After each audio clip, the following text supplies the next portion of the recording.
Good evening. I'm calling to order this meeting of the Arlington Select Board on March 10th, 2025. I'm Select Board Chair Steve DeCourcy. Joining me this evening, starting with members to my right. John Hurt. Eric Helmuth. Leonard Diggins. James Feeney, Town Manager. Michael Cunningham, Town Council. Ashley Marr, Board Administrator. Thank you. And Mrs. Mahan is not here this evening. Last week we learned that her father passed away, and we send our condolences to her. Her father was Robert Snell, to Mrs. Mahan and the entire Snell family and relatives. Tonight's meeting is being conducted in a hybrid format consistent with provisions in state law for remote participation in public meetings. Before we begin, please note the following. This meeting is being conducted in the Select Board chambers and over Zoom. It is being recorded and simultaneously broadcasted on ACMi. People wishing to join the meeting by Zoom may find information on how to do so on the town's website. People participating either in person or by Zoom are reminded that you may be visible to others and that if you wish to participate, we ask you to provide your full name and place of residence in the interest of developing a record of the meeting. Both Zoom participants and persons watching on ACMi can follow the posted agenda materials found on the town's website, specifically the Select Board agendas and minutes page. If technical difficulties sever the remote connection to one or more participants and efforts to reconnect within a reasonable period of time fail, the in-person meeting will continue at the discretion of the chair, provided that a quorum of the board is physically present. Zoom participants are encouraged to retain the phone number provided in their confirmation email for a backup audio connection to the meeting. Tonight, there will be opportunity for public comment during our warrant article hearings. That is later in the meeting, and that will be by warrant article number. If you're attending by Zoom and want to participate, please raise your hand when I announce that public comment is open. We have about 8 articles tonight. We have a few updates. It's going to be a long meeting, so let's start and see how much of the town's business we can get done. And with that, I will move on to item 2, the fiscal 2025 second quarter financial report. Ida Cody, our town comptroller. Good evening, Ms. Cody. Good evening. Ida Cody, Town Controller. I'm here to present the budget report for the second quarter of the fiscal year 2025 with the period ending December 31st, 2024. I'll give you the summary of the summary, although I think all the numbers are important, and I will highlight the most important items. And then if you have some items that you think I should elaborate on, just let me know. So we're halfway through the budget, and the burn rate should be 50% for expenditures and 50% for the revenue. For the most part, all departments are right around 50% with few exceptions. We have the IT department spent at 71%, and this is due to timing. Some of the payments are being made in the beginning of the fiscal year, specifically the IT licenses and the munis fee. Also, the facilities is spent at 78%. This is mostly because of the purchase orders. We encourage departments, especially the large departments, to utilize the purchase order mechanism to reserve the fund and make sure that we don't run out of money towards the end of the fiscal year. The transfers and the pensions are spent at 100% because all the transfers are being made on July 1st. The articles are at 52%. Although this is not expected to have a linear pattern, these commissions and committees have 2 years to spend the funds that they're being allocated. Overall, the revenue is at 53% and doesn't need a lot of explanation, but I will just mention a few items that kind of jump out. One of them is motor vehicle excise. It is at 14% for that period of time at the end of December. However, as of today, the collection is at 71%. We just sent the first large motor vehicle excise commitment in February. We've already started to collect on it. The other excise items outperformed the expectations. This is mostly hotel and motel excise, and this is because we think the inflation played an important role, and because of the cost of the food and lodging that went up significantly. Marijuana is at 35%. This is the second year of decline, And we might have to review and probably review and lower the projection, although we've already lowered it this year. The fees overall are at 90%. Parking experience improvement in improved efficiency in collection. We outsourced the collecting process to Kelly and Ryan. So we've exceeded the expectations. Ambulance, it's a combination of conservative estimate, and also we are servicing a lot of BLS calls in-house, meaning we're not utilizing the Armstrong paramedics in our cars, so we get to keep all the money, and that gets deposited to the general fund. Permits are at 100%, and this is, again, mostly due to the construction, because the construction costs went up. We are charging the people and the contractors 2% of the total cost for building. And for wire, gas, and plumbing, 3% of the total cost of the project. We saw an increase in revenue in wiring due to the electrical vehicle chargers and also solar panels. Interest is at 500% collection. We still have favorable rates, and we have a good amount of money in the banks from the large capital projects, high school, DPW, and we still have some ARPA funds in the bank. Miscellaneous, we don't estimate the miscellaneous revenue. We usually put in here prior year reimbursements and also election reimbursements from the state. And that's all I have on the general fund revenue and expense. And for the enterprise funds, they are all tracking as they should at this point of the fiscal year. As I mentioned on the last report, all enterprise funds certified healthy retained earnings, and we did use some of the retained earnings to balance the budgets, Council on Aging, RINC, and REC. Two of these enterprise funds, RINC and REC, are highly seasonal. So the revenue collection for the RINC was only 15%. However, today I've just checked, it was a 42%. So that shows that it's seasonal. And the other major funds are listed per your request out there on the report. Great. Thank you, Ms. Cody, and thank you for the reminder on motor vehicle excise. Just as a public service, it's the payment due date is this Thursday for the big bills that went out on February 13th. So with that, any comments, questions from board members? Mr. Helmuth. Thank you. I'd like to move receipt, and with my appreciation to Ms. Cody for the excellent report and the excellent memo that we received. I would like to, this is more of a comment, I think, but just for the town manager, and I think that we're aware, but through other work that I do, the story about marijuana revenue municipalities is a statewide phenomenon. Vendors are widely reporting that the market is maturing, and increased competition from just more people in the space is driving both the market share, individual market share down, and also prices are down. So both of those can affect municipal revenue. So I would encourage those who do this to be ever more present to that and to continue that conservative downward estimation. And just a question on how we assess ambulance fees. So for basic life support calls, do we bill only if there's a medical transport to a hospital, or do we bill just for a run out to the address, Mr. Town Manager? We would bill for transport, including the mileage. Yeah, good. Thank you. Well, thank you, Mr. Helmuth. Mr. Diggins. Thank you, Mr. Chair. I'll second that. And through you, I have a question for Mr. Helmuth. So you said that it's a statewide phenomenon. So then, because I think if it's a competition within the state, then some municipalities will do better and others will do worse. But if it's a statewide phenomenon, everyone's down, then where's the source of the competition?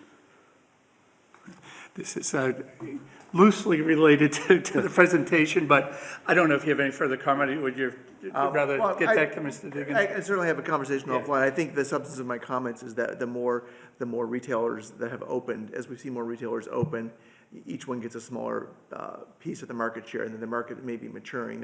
We may see sort of a peaking of demand, and so that's also driving prices down as well. All right. Hey, thank you. Well, and this is something else that I'll take offline, but I'll just kind of let you know what I'll call you and ask you about, because I am interested in the stronger revenue, from meals and hotels, I'm not gonna put you on the spot now, you may not even know, it may not even be your job to know, but maybe we could just talk about it, you can help me find out where, or look for where I can find information, because I'm curious as to whether it's the meal prices that are going up, or people going out more, because that kind of affects what you think is going to happen later on. Like I said, I don't expect you to answer that now, but I'll give you a call and we can chat it up. Sure, but I think it's a combination of the two. Okay, that's easy. Thank you. That's it. Thank you, Mr. Diggins, and again, thank you, Ms. Cody.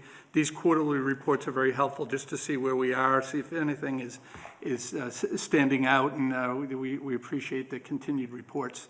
So on a motion for receipt by Mr. Helmuth, seconded by Mr. Diggins, all in favor? Aye.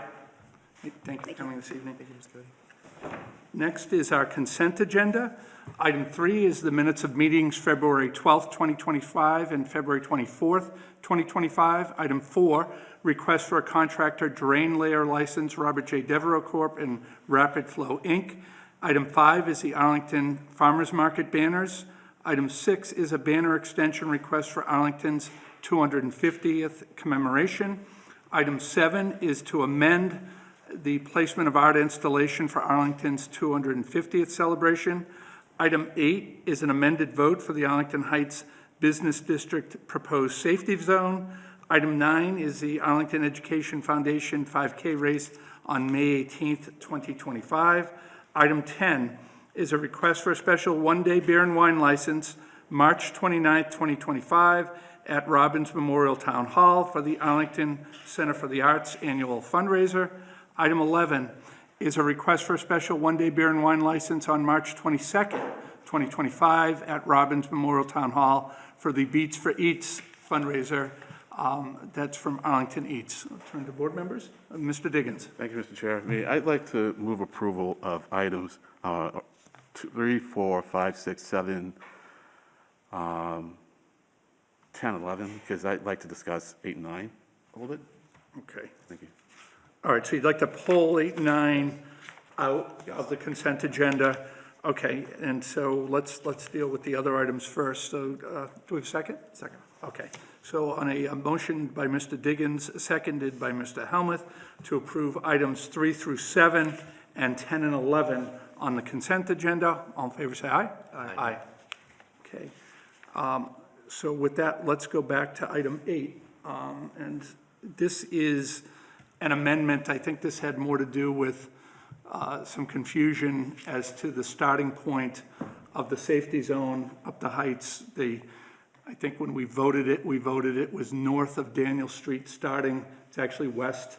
And when we were doing the Park Ave safety zone, I'm not sure, I'm not sure if we said north of what we said, but it's south of Downing Square and it's south of Wollaston going up the hill.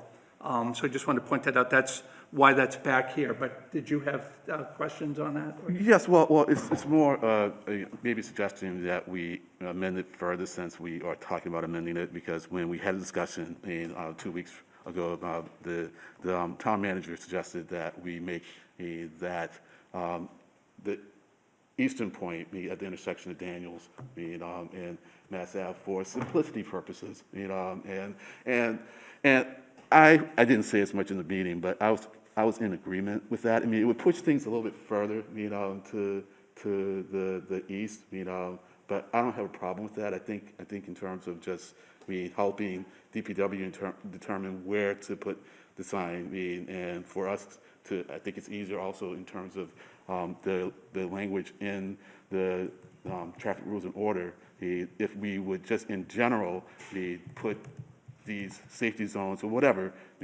at an intersection, and only if there is some compelling reason to deviate from that intersection by any number of feet that we do so. So I would at this point ask through you if the town manager still feels comfortable with that or think that's a good idea. We can check in. If he feels that that's no longer a good idea, then I'd certainly be amenable to withdrawing my suggestion. Okay, and before I turn to Mr. Feeney, I also have a memory of that evening Mr. Stubby saying he felt that Daniel Street was a little too far as a starting point. And Mr. Feeney's concern later on is he really didn't want us to use addresses for starting points, so to measure it in distance, and that was the bigger concern. So I just wanted to raise that. And we can, happy to have Mr. Feeney answer that, but I thought the concern came from the chair of the Transportation Advisory Committee too, about that being a little too far if you went down to Daniels. But Mr. Feeney? Thank you, Mr. Chair, and thank you, Mr. Diggins.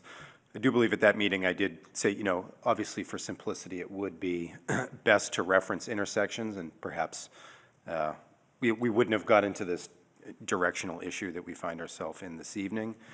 But at the same time, this is now clearly defined. Of course, the question will remain as to whether or not there is potentially a conflict for placing a sign in the vicinity of that 100-foot mark, but again, that's a determination we would have to make in the field. So if in fact the belief is that that is just too far of an extension, we can work with this, but I think that, I appreciate you acknowledging my prior concern that for simplicity's sake, it is easier to reference intersections at times, but at the same time, we can work with the distances provided for herein. Okay. And I'm fine with that, but as you all know too, I have no problems making the safety zone larger. So that's it, Okay. All right. So still looking for a motion on the amended vote. Mr. Hurd? I'll move approval as is presented in the packet. I certainly understand the concern. I think my memory again was, Mr. Feeney's comment was just to have an exact point certain. And Mr. Stubby had issues with the size of it. And I think, you could always say, all right, let's throw it out another block and another block beyond that. I think it was my recollection that what's presented here as far as parameters was what was agreed to by the board and Mr. Stubby at the last meeting. So I'll move approval of the amended language as is presented in our packet. Second? Thank you, Mr. Helmuth. Any further questions? Okay. So a motion for approval as presented by Mr. Hurd, seconded by Mr. Helmuth for item 8. All in favor, say aye. Aye. Okay. Item 9, Arlington Education Foundation 5K race on May 18th, 2025. In our packet is the application, and there's a memorandum from the police department, I believe Captain Flynn,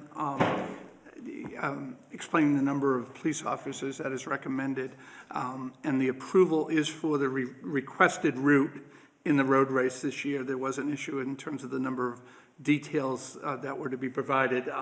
So, Mr. Diggins, you would ask that that be removed, so I'll turn to you. Yes, so my concern really comes from the tenor of Captain Flynn's letter, and also in the letter by the proponent, where there was the statement that it seems that APD would like us to move away from having these road races, period, using streets, for the road races out of concerns about safety.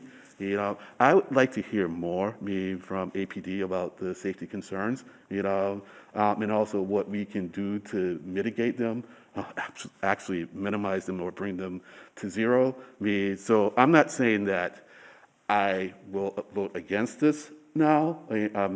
If we have the time to table it, I think it'd be good to table if we could bring Captain Flynn in, next week if we need to, or the next meeting.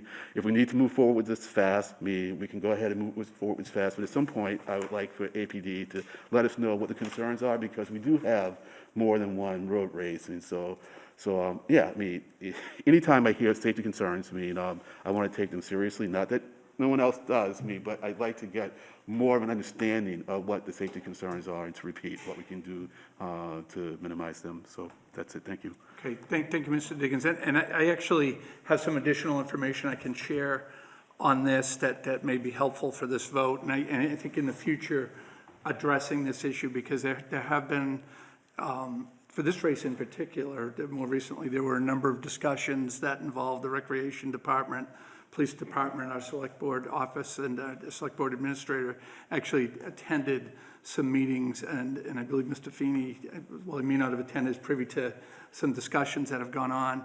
And I think going forward, my understanding is that there will be recommended routes for future road races, depending on the size, and all of these issues are going to be discussed as part of that. So a smaller race that can be accommodated up at the res, for example, that will probably be the preferred location.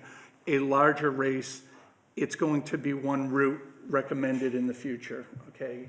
And one of the difficulties there has been the past few years, again, I'm hearing this as a result of talking to the applicants, talking to Ms. Maher and some others in town, is that there were requests for different routes.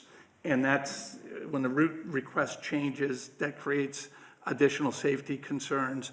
And so what we're hoping to do, and I think a future agenda item would be appropriate, to come back to us with the two recommended routes, one for a smaller type race, one for a larger, but there's been a lot of dialogue, and I think there was some consensus reached for this race, but an understanding that we need to do something in the future so that applicants know what the choice is. It's easier for the police department, it's easier for the recreation department, and it takes public safety into account. Okay, so that's, I don't know, given that, I think for this race, and you're free to make a motion, but I think that there was a lot of time put into this event in particular because of that. Mr. Hurd? Yeah, I mean, I'll move approval as presented. I think, from time perspective, May 18th is, they have to start publicizing, and I like the idea of having just a couple routes that we say to applicants, okay, if you want to do it, this is it. If it works for you, we'll put you on an agenda. I don't like the idea of just shutting out all 5Ks and being the cranky town that doesn't allow 5Ks. But, I certainly understand safety concerns. I don't think there's any way to eliminate risk of any use of public ways, but, I think, with the town staff and the police department putting their heads together, I think we can find something that works and can keep people as safe as humanly possible. So I'll look forward to that. Thank you, Mr. Hurd. Not the race. I'll watch the race, but. Mr. Helmuth? Thank you, Mr. Chair. I'll happily second that, but I might suggest a friendly amendment if the chair deems it advisable, and that is, I think, being responsive to Captain Flynn's very thoughtful and detailed memo, recommending a total of 6 detail officers, that we make that a condition. So amended. And I think, and I appreciate Mr. Diggins' concerns, because, there are competing needs here, and I think I agree with Mr. Hurd, too, that you can't make these totally safe. I think the timing of the race is good. And my reading of Captain Flynn's memo and follow-up email is that a large part of making the event safer is assigning a sufficient number of detail officers. And, I appreciate the discussion and the caution. I also appreciate the point that he makes, which is that in past years, they've needed to pull officers off the active duty roster for Sunday morning. And, most Sunday mornings, that's probably safe enough, but I think that means those officers may not be available if we need them for other police business. So I'm grateful for that delineation the rationale, and I think, I think this is a great fundraising event, and the town absolutely wants to be supportive of it, but we do need to make sure that everybody stays safe, including the participants in the race. Thank you, Mr. Helmuth. Any further? Okay. So a motion for approval by Mr. Hurd, seconded by Mr. Helmuth, with the conditions regarding the detail officers. All in favor, say aye. Aye. Aye. Okay, that concludes the consent agenda. Item 12 for approval, request for exclusive use of Lowell Street parking, and this is from the Watermill Place Board of Trustees. Mr. Tosti is here. Good evening, Mr. Tosti. Good evening. You could My introduce name's yourself. Michael Cohan. I'm Okay. going to be a project manager on the project over Sure. there. So I'm just here for So, Wall Street, not Wall Street, the Watermill Place Condominium Association is about to undertake a very large project. We have 130 homes, 130 units in our building, and our parking is just really limited. We have water infiltrating from the back into the garage. We got stalagmites or stalactites going down there. And before there is any real severe damage to our foundation, which fortunately is concrete and steel. We have to get this fixed. We were supposed to get it done last year, but the parking situation fell through, and we had to postpone it a year. So what has to happen is we've got 2 carports, a back parking lot, and then a garage underneath. So when we're doing this, it's going to take out of commission, not necessarily all at once, but the entire garage, which is 60 spaces, the back carport and the back parking lot. This year, we've fortunately been able to make an arrangement with the town for rental of the Ryder Street property for about 55, 60 spaces, depending how it's finally arranged. And our problem is that it's about 3 blocks away, which for most people is not a big deal. But our building has a lot of elderly people in it. We have some handicapped people, a few in wheelchairs, walkers, the whole bit. And for them, walking that 3 blocks is a real hardship. Now, we're going to try to accommodate as much as we can within our structure. We've arranged to try to do one thing after another so we don't take everything out. But it's just not going to be enough. And so what the Watermill Condominium Association is requesting is that the part of Wall Street directly in front of our building, which depends on measurements, can be any place from 10 to 14 spaces, that we basically get sort of exclusive use of that during the construction. Construction will be any place from 5 to 7 months. We're hoping it'll be on the shorter end, but you know how construction projects are. So we're looking for those spaces in front, basically to use for just the Watermill, suspension of the 1 hour and overnight parking limits on it, and permission. We'll work cooperatively with the police department for signs and things like that.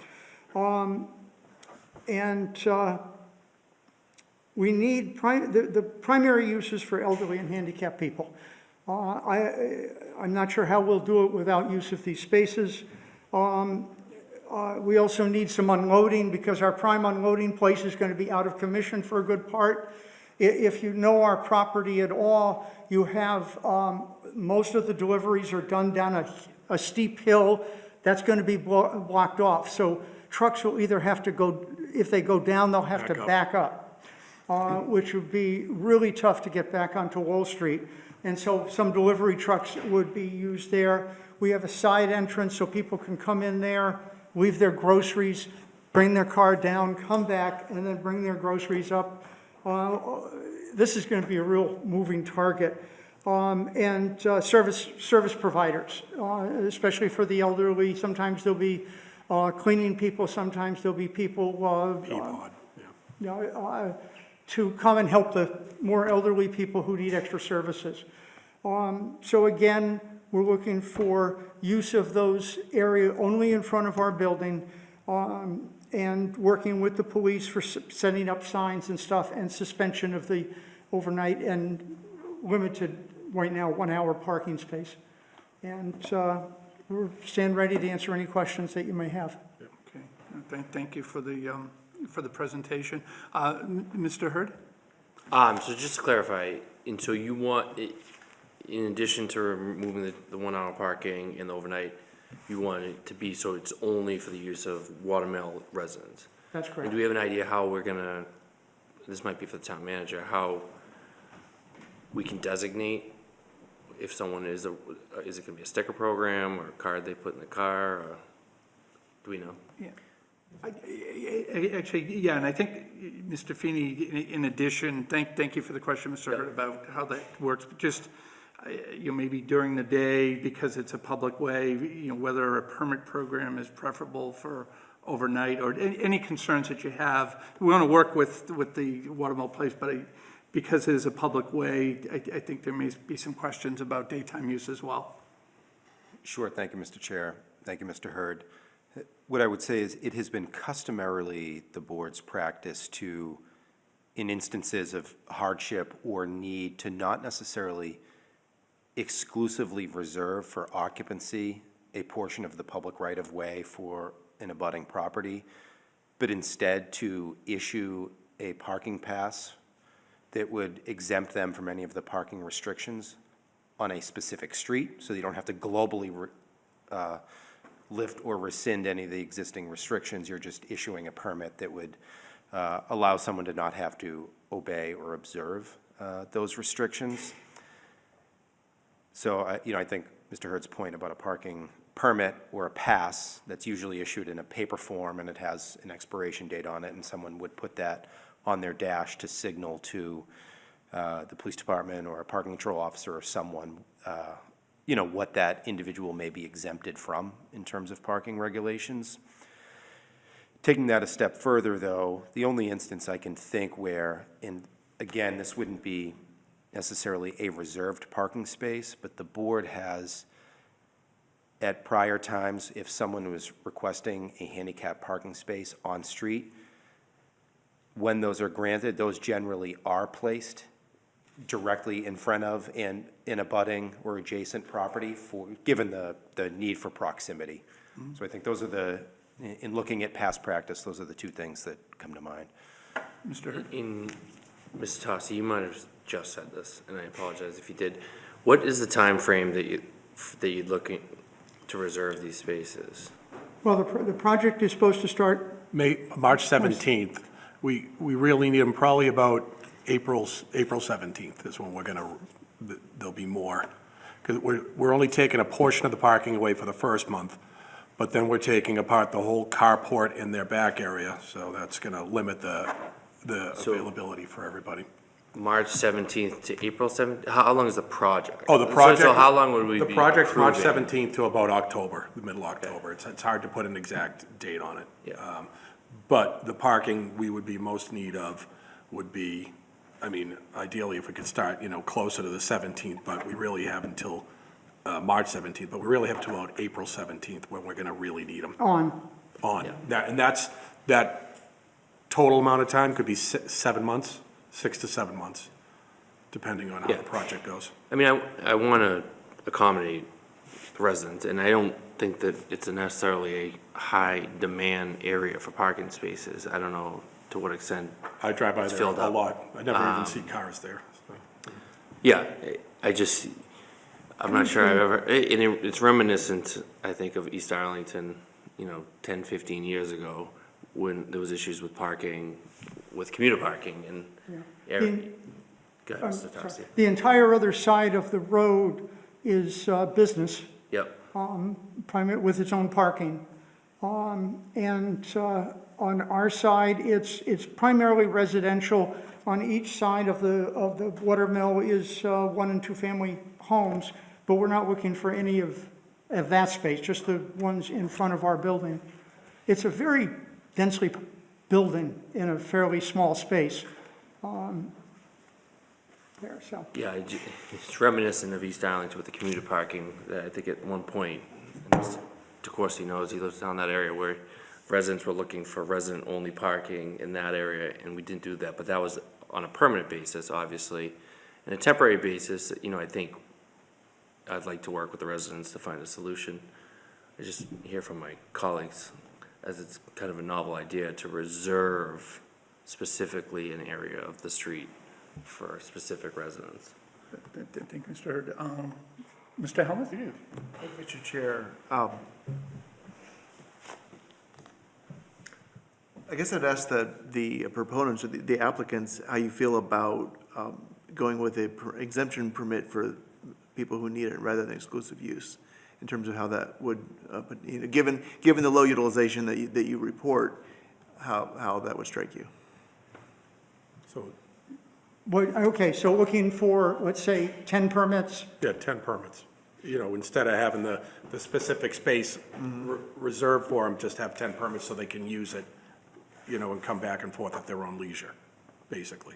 Yeah, or however many, would fit in that space, Yeah. yeah. Yeah. Yeah, That would be fine. I think that would Yeah, work. we'd be completely. Maybe 12, but, Yeah, and make them so, you know, if a service provider comes in, they could go in, get the permit from the person and put it in their car, you know, just for a little flexibility there, but I think that would probably Yeah, work. that would definitely work, yeah. I think, well, to the last point, I think I'd check with the staff here, but my understanding those kind of permits are keyed to the registration for the vehicle. Mr. Town Manager, I think. Mr. Thank you, Feeney? Mr. Chair. Thank you, Mr. Helmuth. That is correct. They are keyed to a license plate. Perhaps, though, with the instance being described, we could work out a solution where in the lobby there could be a guest permit or two that could be obtained by a service provider coming Yeah. for some brief period of time. Well, I think, you know, I agree with Mr. Hurd, we really want to accommodate, this is an exceptional circumstance, it's a lot of residents, but if that were to work, it's, you know, if we went the route of just issuing permits to exceed the existing parking limitations, that's less work and less hassle than trying to create a temporary no parking zone and enforce that. Yeah, I agree. I think that would be, yeah, we would. Okay, so it Completely would, happy with that. you'd keep all the current restrictions, except the people would get the 1012 Placard. permit However many you would felt, be yeah. exempt from them. Yeah. People that we select that deem, that need it. Okay, I think that would work. And so perhaps be more flexible and, Yeah, I think that would, yeah. that'd be Yeah, great. well, you know, I think my colleagues have more to say, so, but having raised that point, we can consider that. Mr. Hurd? Yeah, I would just say, I think that's what I'm most comfortable with, as opposed to having this new system where we're telling other residents they can't park here. And I think in practicality, again, I don't know what reason someone might have to park in front of that building, they might, there's some businesses around.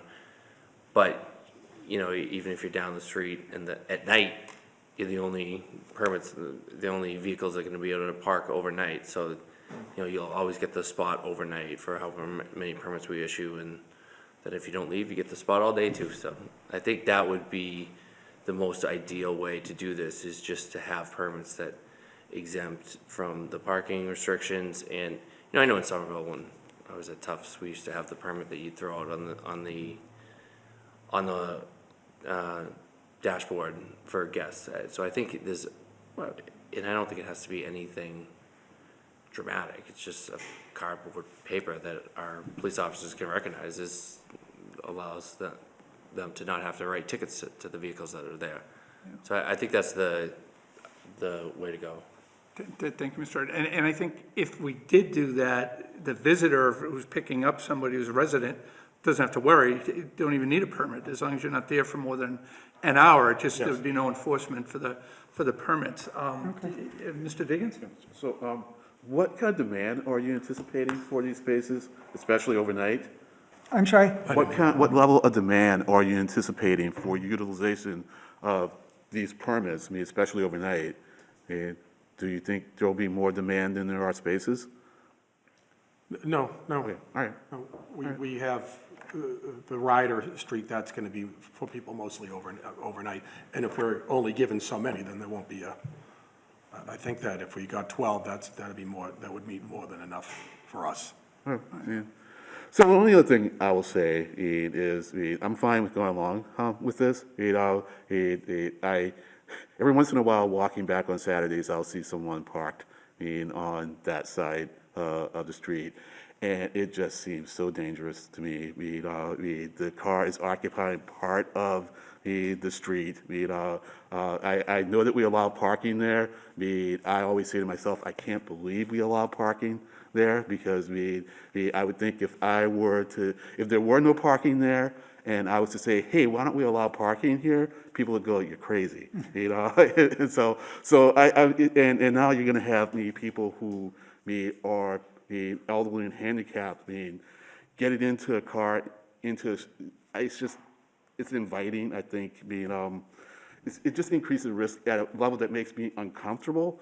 And certainly not, it's outside the bounds of what we're voting on here, so of course I'm gonna approve it, but Yeah. I just have to say that, it's just like, ugh. We'll have a conversation with people that get placards to be, Yeah. they have to be extra careful, because they'll be exiting and entering on the street side, is what you're Yeah, saying. yeah, it's So, just, But it's just- the alternative would be harder hardship for them, so we'll make sure when they're getting their placards or whatever we decide, that they, we kind of read them, what's the safety aspects of it, Yeah, so. especially at nighttime and, yeah, okay, that's it, thank you.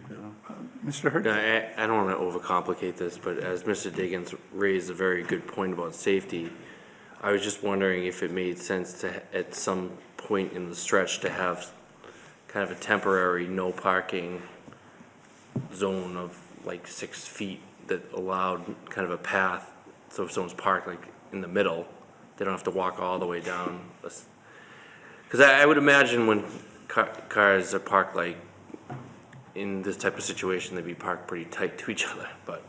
Well, when we have Yeah. the yellow spots marked out there, there's a side door entrance right there. Okay. That would be the most, Yep, that makes Yeah. sense, yep. so they could, if they're closer to that, they can come right in. And I just had a question, just for residents, are there any residents now that have a handicap parking spot in the garage that would need the use of this on Lowell Street, or are you, I don't know if it's an issue? We have, oh, sorry, go ahead. No, well, they have parking spaces, so. Okay, so, and then that, they're not gonna be affected by, okay, fine. Mr. Hellman? Thank you, Mr. Chair. It sounds like we have a consensus on this, but just one administrative detail, I think. Are we implying that sort of the decider of who gets this permits would be, who would the entity be? If it's gonna be first come, first serve, or would we say that the association board would make that determination? May I answer? Sorry. Go ahead. Yeah, we have a property manager that, they're filling out forms, and then we're looking at each one, and, they're coming down. I had a meeting today, and I had 3 people with canes and one with a walker come in asking about. So you'd be comfortable managing that and Yes. sort of telling us? Well, if we- internally, yeah. yes. Yeah, and where the request has come from the Board of Trustees, I'd be more comfortable saying, okay, we'll Agree. pick the number, but you've got to determine that based on the We'll needs. determine who Yeah. would be the most deserving of it, Okay. yes. All right, good. All right, now I think we're in a good place. We haven't had a motion yet. I just want to add on to what Mr. Hurd said. I think there is consensus, and I think our concern about what we were initially considering, we don't want to create a precedent, because in other areas of town, just as Mr. Hurd said, we've allowed overnight parking, and then in the morning, some people actually have to move because they're in a 2-hour zone. And so that's here for the temporary period, we're comfortable with it, but we didn't want to make that a 24/7 type thing. So with that, I will turn to the board for motions. Mr. Hurd. Mr. Feeney? Mr. Feeney. If I could just ask one clarifying question, Mr. Chair. So I see this as two-part with regard to issuing parking permits, but is there also a request that we do designate a portion of the right-of-way in front of that side entrance as a loading zone? So something we would sign as essentially no parking, loading only, or? I think for safety reasons, as Leonard brought up, I think that might be beneficial, if that's possible, Because you're saying is if we don't designate it, people are gonna park in front of it, so. Potentially, and I Yes. just noted that Yeah. would be a separate item for the board to consider. Obviously, it's well within the board's purview to designate loading zones, and we have done so. In other parts of town, this would just need to be signed temporarily as such. That would be helpful. Okay. So, I'm not gonna deal with that one. I'm gonna make a motion to issue 12 parking passes with the details to be worked out. I think we're comfortable with, between the town manager and the select board's office, with the applicant, that will exempt with the permit, will exempt the holder from the 1-hour parking restriction as well as the overnight parking restriction. Okay, second. Okay, so that motion has been made and seconded. And in the email that Mr. Tosti sent to Ms. Maher, I think there was signage being contemplated and just in terms of, I don't think we have loading zone signs, just in terms of I don't know how much expense is associated with that, but that is something, let me turn to Mr. Feeney on that, what would be available, and ask the board to, depending on what it is, would you be willing to if we designate that area to put the signage up? Yes, we Or cover the cost of the we would signage? cover any cost in here by Okay. that, yes. Yeah, I should have been clear. Okay, so I'll set that. All right, so with that, do we have a part B to the motion maybe, or? So I'm not understanding the loading zone request fully, so I'm gonna leave that to somebody else to make the motion. Okay, Sure. take a crack at it, or? How many motions on the table do you want at once? Well, I was going to do it one vote, parts A and B, but let's take care of this. We'll do part A. So in a motion by Mr. Hurd, seconded by Mr. Helmuth for 12 parking passes. Thank you. To be distributed to the trustees of Watermill Place for distribution to residents. All in favor, say aye. Aye. Okay, now, part B. So I think, let me lay out what I think they're looking for. The area here in yellow, that's an area that's 2 car lengths. What they would like to do is have signage up there that creates a loading zone and no parking. Does 2 things, helps for deliveries and also addresses the point Mr. Diggins made, and Mr. Hurd, about The safety the length of the walk from the car on Lowell Street to the building. Is that what you're looking for? Yes, yeah. Thanks, Jim, for bringing that back up. Mr. Hurd? Now understanding the request. Question through you to town council. So I assume we're making this in a temporary, if we're gonna say designate that, and we would need a time certain when that would no longer be a loading zone? Yeah, Attorney Cunningham?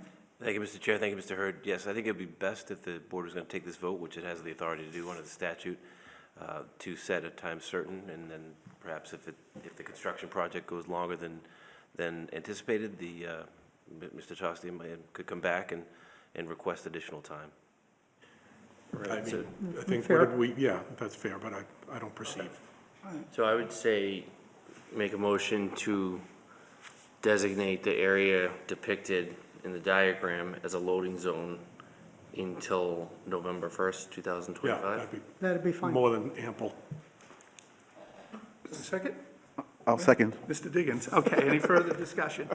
All right, so in a motion by Mr. Hurd, seconded by Mr. Diggins to designate a loading zone in front of Watermill Place until November, as designated in the materials provided to us, through November 1, 2025. All in favor, say aye. Aye. Okay, all right, well, best of luck with the construction. You get 2 weeks, with a 2-week period to end late, and no later. That would be great. Thank you very much. Thank you Appreciate for your help. coming in We tonight. appreciate it. Good luck with the rest of it. Yeah. Okay. Item 13 is an appointment to the Arlington Commission for Arts and Culture.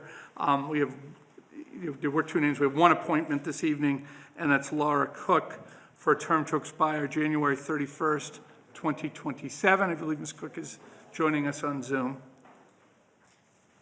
Hello. Good evening. Yeah, if you could just tell us a little bit about yourself and your interest in serving on the Commission for Arts and Culture. Okay. I've been an Arlington resident since 1991, and I have a background in communications and marketing and project management. And I'm also a mixed media artist. And the commission had been looking for someone to head up marketing efforts, which they haven't had anyone managing since Stuart took over the co-chair role. So I was looking to move into that role and help with their communications and marketing efforts. Thank you very much and for your interest in serving. Turn to board members. Mr. Diggins? Thank you, Mr. Chair. I'll move to approve the appointment. Second? Oh, Okay, pick one. great. Any further discussion? All right. Just- Mr. Helmut? Just quickly, I'm going to thank the applicant. I'm delighted to have that marketing background, and I think that it's good judgment on the part of the commission to recognize that that's an important role. And pleased that you've been such a long-term resident of Arlington. It's delightful that you're jumping in, and I know you'll do good things. So thank you. Thank you. Thank you, Mr. Helmuth. So a motion for approval of the appointment by Mr. Diggins, seconded by Mr. Helmuth. All in favor? Aye. Okay, congratulations and thank you again. Thank you. Next, under licenses and permits, item 14, for approval, a package store license doing business as DBA name change. This is Roshani One Enterprise doing business as Mass Ave Wine and Spirits. Is the applicant here this evening? I would just ask are here on behalf of.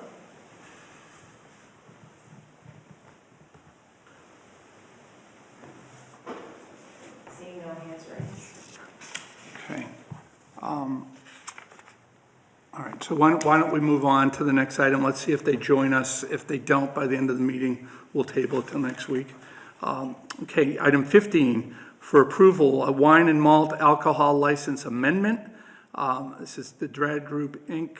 at 352A Mass Ave. I believe the applicant is in the chambers tonight. Good evening. Good evening. I think you were before us before. If you could just give us a little bit of information. I The think you had an story. original application. Yeah, And yeah, now yeah. it's been amended. So 352 Mass Ave is a Makalu Indian and Nepali bistro. When we first started in August 2023, it was more like a takeout spot. We tried for a couple of months, and then that area really needed, like, it was very attractive. So, you know, we're gonna change this to a bistro cafe vibe. So we took quite a few months to, you know, change it. I think I attached the picture there on the recent document. So it just changed it to white, bright colors. At the same time, parallelly, we applied for, you know, wine and beer license. We went through the hearing here, that went to the ABCC, and the commission came back. It's like, it was a mistake from my end, because we're just rushing to get the place ready, and then we completely missed our partner's name in there, the fourth partner. So they want that name back in there. So it's just like a whole 360 back again. So we added that fourth partner in there. They wanted the Cody document, they wanted the bank statement, all that. All that was attached, and then, sent it to Ashley's office. Okay, all right, now that makes sense. And I know we've spoken to Attorney Cunningham about this. Because of the nature where it came back, you had an application before us, and the recommended course of action was for an amendment. Correct? That's right, yeah. That's correct, Mr. Chair, and thank you for putting this back on the agenda for the applicant for reappearing. Okay, all right. And so with that, I'll turn to the board. Move Mr. Hurd? approval. Okay. Second. Okay, so a motion for approval by Mr. Hurd, seconded by Mr. Diggins. All in favor, say aye. Aye. All right, thank you for coming Thanks back. very and much. Best of luck. Thank you, you guys should all try us. It's a very small spot. All right, I'm trying, thank you. Thank you. thank you. Item 16, under traffic rules and orders and other business, Mill Street parking restriction, and Mr. Feeney is going to make this presentation. Thank you, Mr. Chair. Thank you, members of the board, for considering this request that flows from the new traffic pattern that has been introduced at the Arlington High School as a result of opening Phase 3. And as a result of opening Phase 3, we made operational the signal that was installed last fall, the traffic signal at Mill Street and Millbrook Drive. And in making that signal operational and introducing the new traffic pattern following February break, we had both a traffic engineer on site as well as members of the Arlington Police Department making observations to ensure that the new traffic pattern and flow remained efficient and that there was no worsening of any of the conditions, I'll say, bless you, on Mill Street. One of the concerns that was raised during that observational period was that during the, what I'll call the afternoon school rush hour, when we were clearing Millbrook Drive, it was noted that there are 2 parking spots in particular adjacent to 14 and 16 Mill Street, which are time restricted during the morning rush hour of 7 a.m. To 9 a.m., would similarly benefit from a PM school peak period restriction of 2:30 to 3:30 p.m. So that is the request that I have before the board this evening to consider, and you'll note in the materials provided, I showed a picture of the sign, and ultimately what we would be looking to do is add a second period of time to the existing no parking signage there, indicating that those spots would not be available between 2:30 and 3:30 p.m. The effect is such that when the queue extends back from Mill Street, which is fairly from Mill at Mass Ave to Millbrook, that as that queue extends past, then as motorists traveling southbound are trying to get into one of those 2 travel lanes, either the shared straight right turn lane or left turn lane, that it forces motorists across the double yellow. So this is considered, That was the reason for the initial morning restriction, and the same reason would be precipitating this afternoon restriction request. So that outlines, the change to that signage. And then when I found myself in preparing the materials for the board and reviewing the traffic rules and orders so that we could appropriately vote the distances and the parking restriction, I noted that the traffic rules and orders did not accurately reflect parking as it currently exists on Mill Street, really in any segment. So I took it upon myself, in being opportunistic every chance I get, to try to clean up the traffic rules and orders to represent those amendments as well to be voted at the same time, so that the board administrator can then incorporate all amendments, and we have what would amount to be a clean copy, at least for Mill Street moving forward. Thank you, Mr. Feeney. That is appreciated by all members of the board. And I will note on the picture that you sent, that is the current picture in Google Maps. That's from November 2020, so that tells me the Google Maps car hasn't been down Mill Street in a while, because there's been a lot of changes there, but the signage is still there. So with that, I'll turn to the board. Mr. Hurd. I'll move approval as presented. I think the words, "at least on Mill Street," were very opportune in that. Someday we'll review them all. A little nostalgic for me to look at the old Halvac and Coughlin that's building. right. There's a lot of good memories in there. But, I mean, this all makes sense, and so I'm happy to support it. Thank you, Mr. Hurd. Second. Thank you, Mr. Helmuth. Any further discussion? And I will just express my appreciation too, and to say that the board did authorize me and TAC to go through and reconcile the TRO with what's out there. Good luck. Yes, it's fun for those of us who enjoy that kind of stuff. So, but we'll take any help we can get anytime. So to anybody who wants to help out, just let me know. That's it. Thank you, Mr. Chair. Thank you, Mr. Diggins. So a motion by Mr. Hurd, seconded by Mr. Helmuth, for the Mill Street parking restriction and the amendments to the parking traffic rules and orders. All in favor, say aye. Aye. All right, that concludes item 16. So now we are moving on to item 17, which would be nice if it was only one warrant article, but one item on this agenda, but we have several. This is articles for review. Just before I start, I just want to say a couple of things on, we will not be hearing Article 9 tonight, and I will ask board members for a motion to table that. Mrs. Mahan was one of the members that had further questions, and she will be back next week, so maybe we could start with that. Move to table Article 9 to, do I need to do a date? In this instance, we can, until next week. Till the 17th. Okay, thank you. Second. Okay, thank you, Mr. Hurd. So for Article 9, on a motion by Mr. Helmuth, seconded by Mr. Hurd, to table this until March 17th, all in favor? Aye. Okay, and now the other thing here, we have the order here. We had had some contact with one of the proponents of the articles here, and I am going to go out of order for one item in here, Article 17 first. That's the home rule legislation on rodenticide. We will have a later article that we don't get to that I'll also ask for a motion to table. Before I open that up, I'm going to turn to Mr. Helmuth. Thank you, Mr. Chair. Due to my employment by the Massachusetts Senate full-time, the state ethics law requires me to recuse myself from any participation in a deliberation or votes on home rule petitions. So if we're starting with Article 17? Yes. And then will that be followed by other home rules? I'm going to, no, we'll call you back. We're going to go back and do it numerically. Okay, So all right, well, might be a little back and forth I'll get my tonight. steps in tonight. That's Yeah. right. All right, thank you, Mr. Chair. Thank you.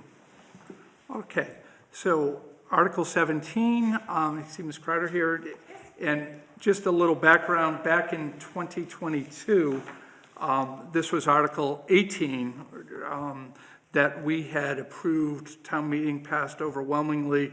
It resulted in a bill, House 804, that was a request for home rule legislation filed by Representative Garbely.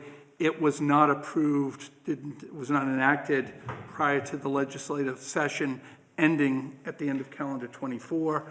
And that's the reason why, among others, Ms. Crowder is a proponent, again, of a same article, but we have to start the process over with the legislature. So with that, I'll turn it over to you for your presentation. Thank you. Thank you, Mr. Chair. Thank you to the board for the original submission of this home rule petition in 2022. It is a simple reboot of that. I'm not going to spend a whole lot of time talking about it. I'll do a general overview, and then Laura Kiesel, I believe, is here. This is not what I'm going to be talking about, but that's her presentation. And she will talk a bit about the wildlife fatalities in Arlington. Article 17, this time around, is being joined by a lot of more home rule petitions at the state level. Brookline, Newton has some home rule petition currently in the current session. We expect that other adjacent towns, Lexington, Belmont, Winchester, are going to join in that sort of groundswell of requests during this town meeting cycle. So if all of this legislation passes, we're going to have a much safer Mystic River watershed for our endangered, at-risk bald eagles, as well as other wildlife in town. So why should we resubmit? First of all, it demonstrates that we really think it's important. We want to persist and insist that these eschar threats need to be addressed. Secondly, it allows us to join in this sort of rising voices about the dangers of second-generation rodenticides. Third, Arlington is what it is. We're not going to be getting up and moving. We have we're on the Mystic watershed, we're on the Mystic Lakes, the Mystic River, and we have Spy Pond as an important water source that the bald eagles and other wildlife uses for their hunting grounds. So it's important for us to protect those resources. Finally, the wildlife in Arlington is continuing to see deaths from second-generation rodenticides. It has not gone away. We knew from the start that having a ban on town land only was not going to do the trick, that it was going to have to be a much broader initiative that goes across both public and private properties. So, just to protect these dying, reverse the dying wildlife in our community, we'd really like to see this go forward to town meeting again. And finally, if this is passed as a home rule petition at the state level, our bylaw that was passed in 2022 can go into effect. So, thank you very much. Thank you for the presentation. And I know another proponent, I think Ms. Kiesel, wanted to make a brief presentation and had provided a PowerPoint. So I think we can promote her through Zoom now for the presentation. I'm here if you want to call up the presentation. Yeah. No, we see. Can you see it? I think. Now I can see it. Yes. So I'll go through these pretty quickly. As Elaine said, since Arlington passed its home rule petition resolution in 2022, we have been a trailblazer on this, and 6 other municipalities have also submitted home rule petitions, and 6 more are slated this town meeting season to do so as well, including several of our municipal neighbors. Save Arlington Wildlife is also part of a legal petition to the state to suspend the use of anticoagulants And there are now 2 bills at the State House that were just introduced this January that would prohibit the use of anticoagulant rodenticides in the state. And that discourse really did change because of Arlington's home rule petition, bringing that to the forefront. Next slide, please. So here's the meat of what I wanted to discuss. Since our passage of the 2022 home rule petition resolution, Arlington has suffered 21 wildlife mortalities. These are just the ones that have been confirmed in some capacity to be correlated to eschars exposure, either through a blood test or a necropsy and or liver panel testing.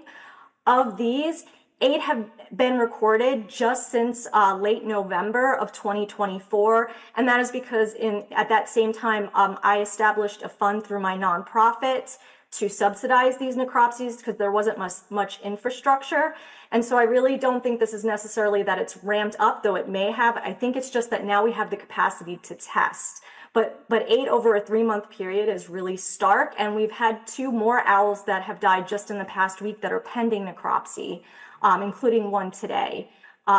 So 17 of those 21 were confirmed with necropsy and liver panel testing, and this is over the past 2 years. And all but 1 animal tested for the lethal range of eschars exposure, which is 100 parts per billion. And all of them had at least 2 of these eschars in their system. Most had 3 or more. And even though all of them had lethal range, it's important to note that almost all of them had triple to quadruple the rate, and we had 1 animal that actually had 12 times the lethal rate of exposure. And so that pie chart sort of just gives a quick visual of that. Next slide, please. Some of these mortalities include the owls at Menotomy Rocks Park, the mother and her 2 fledglings, and then 6 months later, when the male owl found a new mate, she died as well, and that one was confirmed by a liver panel test. Next slide. As well as MK the eagle. Back when we passed in 2022, it was the fledgling that had died, but now the matriarch of the nest died in March 2023.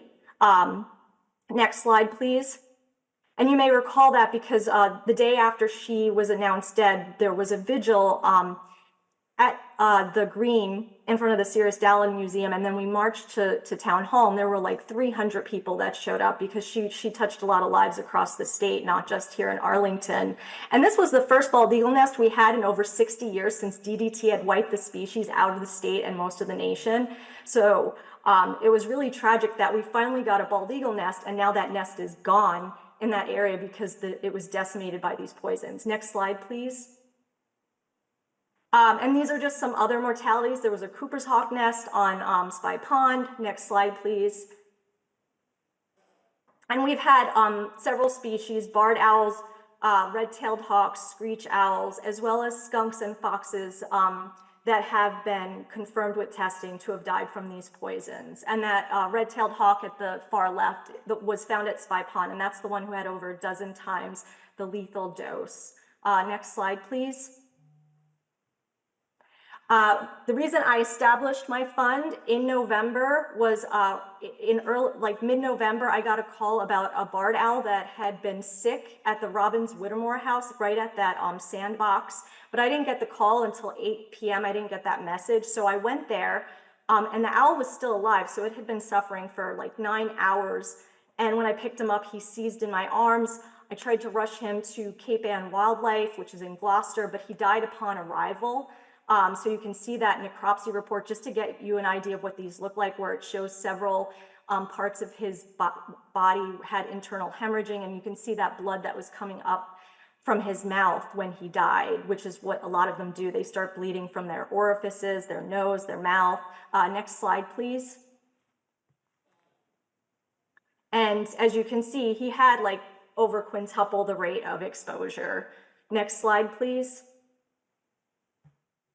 And this was another owl that I found only a week later, dead at Spy Pond, that had over 7, I think it's actually 8 times the exposure rate. So that was when I established the fund so that there was more infrastructure here for these animals. Next slide, please. And that's the dozen times one. Next slide, please. So I just wanted you to see what some of these look like. I also just want to point out that these escars are even incredibly cruel to the rodents they target.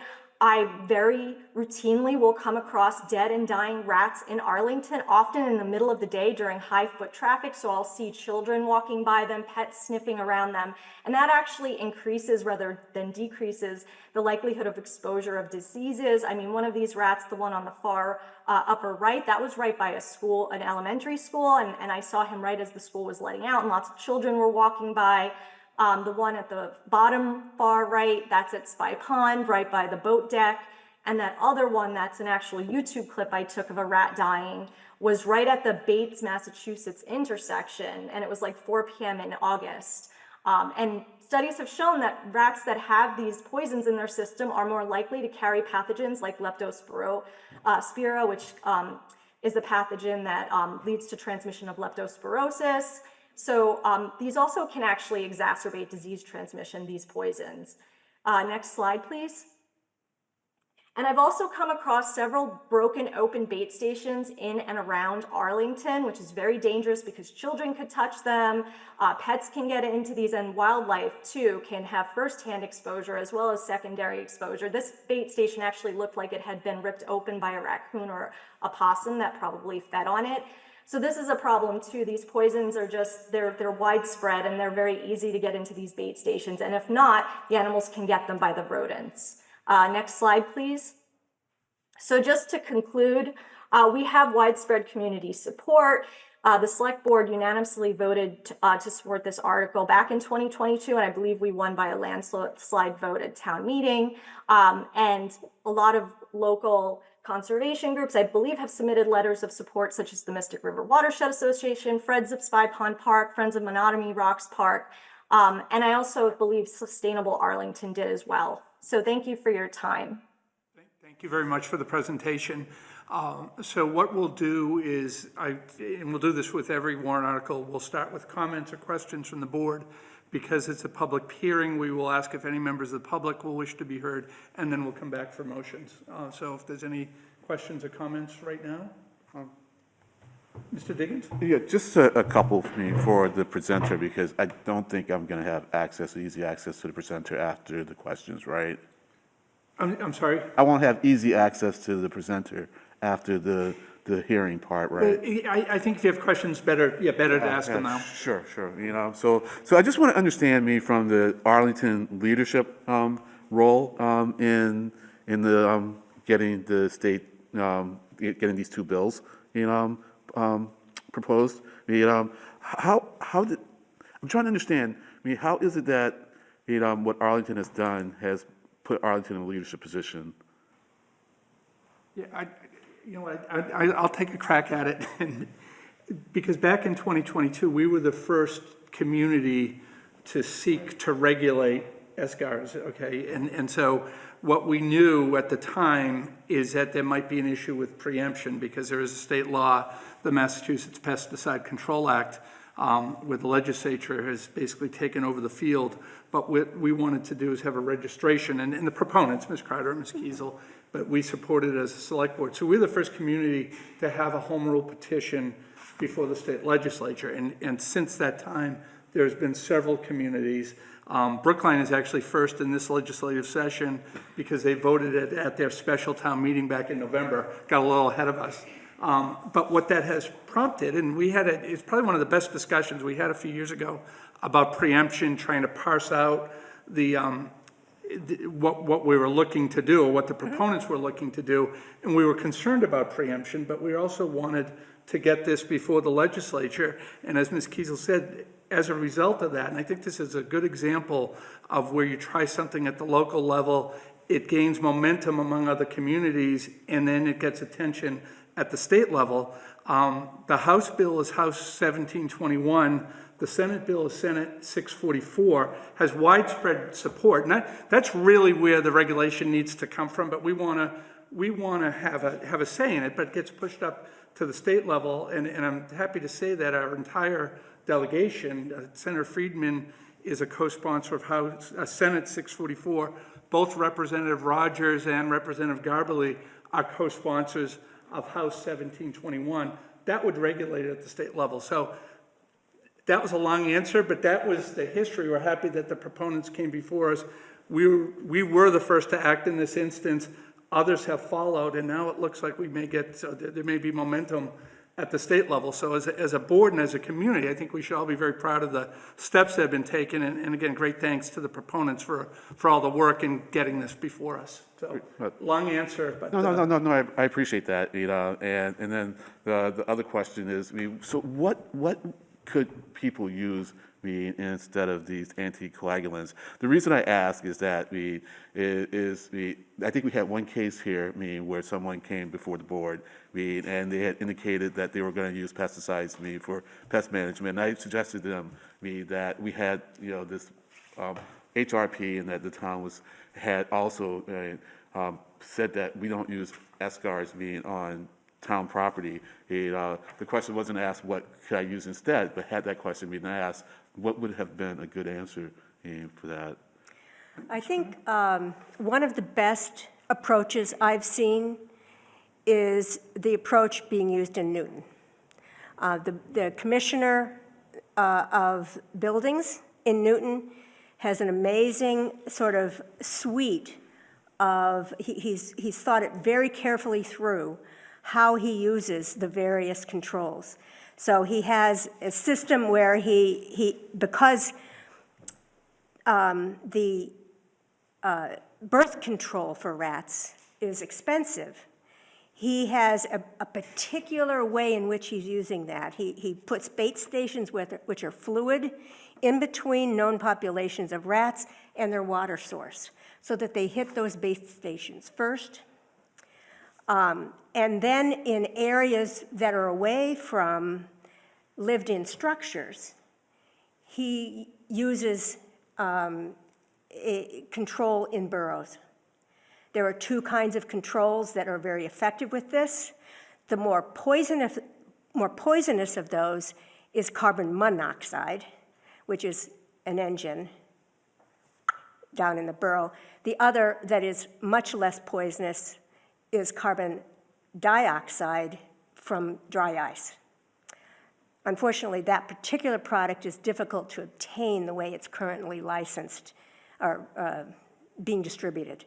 But that combination, I think, in conjunction with, then that buys time. You cut the population very quickly, and then you go into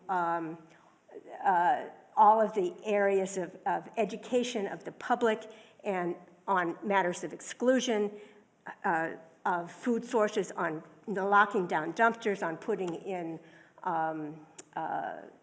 the rodent-proof kinds of containers in parks where you have, I understand, okay. Thank you. Thank you, yeah, got it, thank you. Thank you. Thank you, Mr. Diggins. Any questions, Mr. Hurd? Okay, any members of the public wish to be heard on Article 17? There is one member of the public, but I'll also note that in the chat, Ms. Kiesel has provided a page of alternatives if you would like to look at. Great. Thank you. all of the Great, thank you, Ms. Meyer. And I'm going to promote the first person to speak. Sure.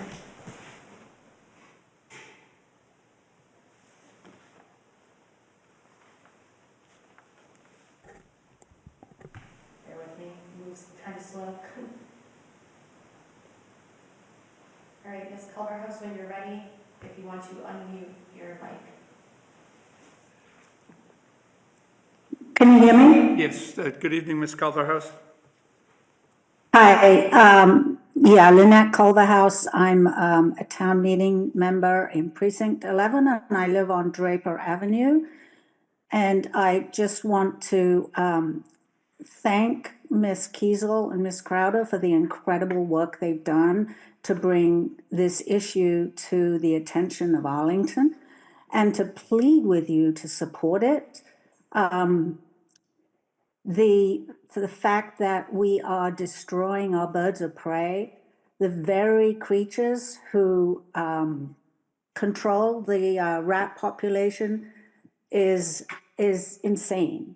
That we are killing the animals that would control that population just doesn't make sense. And it's also an interference in the natural cycle, in the natural life cycle. So we are playing God here. As a resident who has had intense problems with squirrels getting into my attic, I have to say that I've never had a problem with rats, but I do have a problem with squirrels. And I think part of the issue here is the reputation that rats have. We tolerate squirrels being all over the place, but we don't tolerate rats. And I think that I thank you for taking a lead in the state on this, and I hope that you will continue to support the leadership that you've shown so far. Thank you. Thank you very much. Seeing no other Okay, answers. all right, so with that, we will return to the board. And before for future, I didn't mention this before, Ms. Culverhouse, for members of the public who are speaking on warrant articles, there is a 3-minute time limit. We weren't anywhere near that, but I just want for future speakers, not the presenters. I'll turn to the board. Mr. Hurd. Thank you for the presentation. Again, I don't think we can comment here better than you all did in your presentation, so I'll just move positive action. Thank you, Mr. Hurd. Mr. Diggins? Mr. Attorney Cunningham?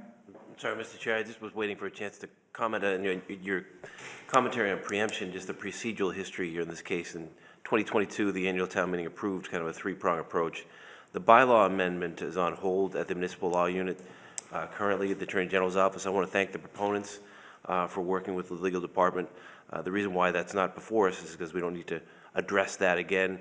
If the home rule legislation is addressed by the legislature, that will be picked up again by the MLU, so we do not need to deal with a bylaw amendment again this year. Okay. Thank you, Attorney Cunningham, for that clarification. So on a motion for approval, favorable action by Mr. Hurd, seconded by Mr. Diggins. All in favor, say aye. Aye. Great. Okay, thank you very much. All right, next is Article 12. Okay, Mr. Helmuth, I was just going to look up and say return. He's going to return briefly. But Article 12 is a bylaw amendment to expand town committee membership eligibility to all residents. Is the proponent in the chambers, or? They will be carried via Zoom. Okay.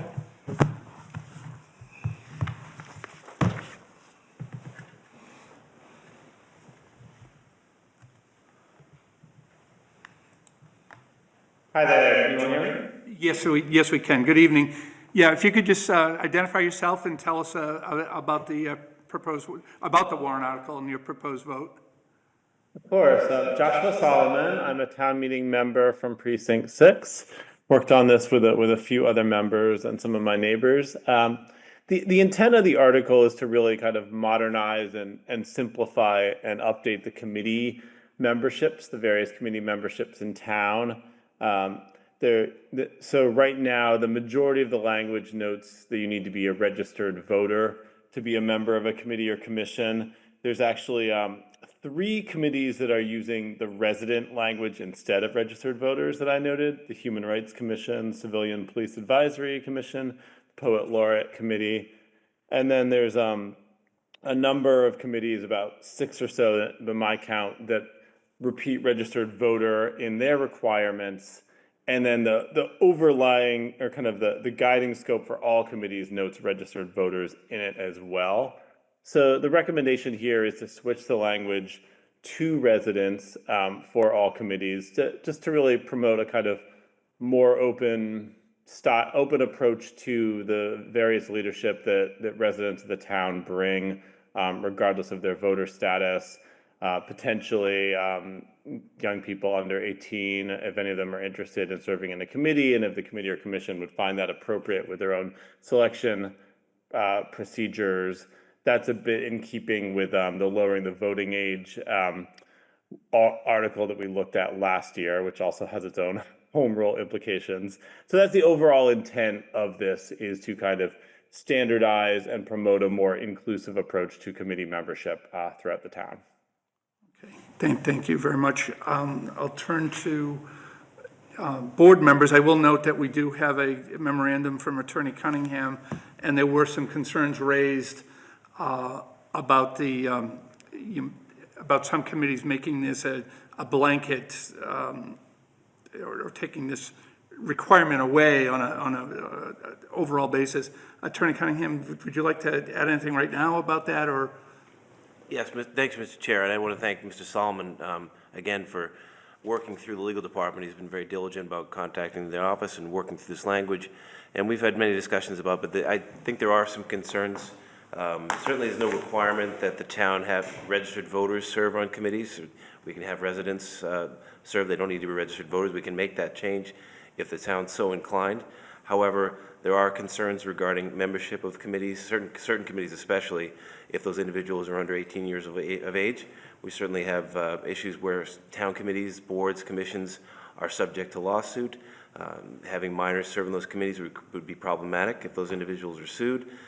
There's also some questions that could be raised regarding the legal effect of decisions made by boards, commissions, or committees. If you have persons who are under the age of majority who've participated in the votes on those decisions, it opens up a little bit of a legal issue in a bunch of areas. That's not true of all committees, and boards and commissions, but it has a blanket rule. It does raise concerns, and I outlined that in the memo. Thank you, Attorney Cunningham. Now I'll turn to board members for questions or comments. Mr. Helmuth. Thank you. I first want to express my appreciation to the proponent. I think that the spirit of this is laudable, and I want to do what we can to support broader participation in our civic endeavor here. Through you, Mr. Chair, if I may ask the town council to elaborate on, I appreciate the memo, and there was a proposed vote if we wanted to move, if we were to move for favorable action after hearing public comment.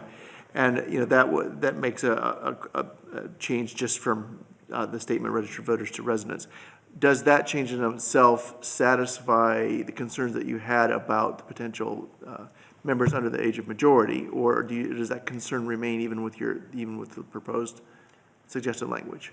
Attorney Cunningham. Mr. Chair, my concern would remain. I think there would be some additional necessary language there to address that concern, perhaps residents of the age of majority or over the age of 18 perhaps, or 18 or over. Yeah. Not overly complicated language, but some safeguard to make sure if we're going to have a blanket rule, that it include, make sure that people are at least 18 years old. Thank you. And I'm thinking, I know that there's some precedent for having people under the age of 18 on some town bodies. I think the high school building committee comes to mind. Potentially, there was at least a student seat on that, and I don't know if that was a voting role or not, actually. And I think we have, Mr. Diggins can probably speak to the youth collaborative, but that's sort of a special case that's been carved out to accommodate, safe youth provision.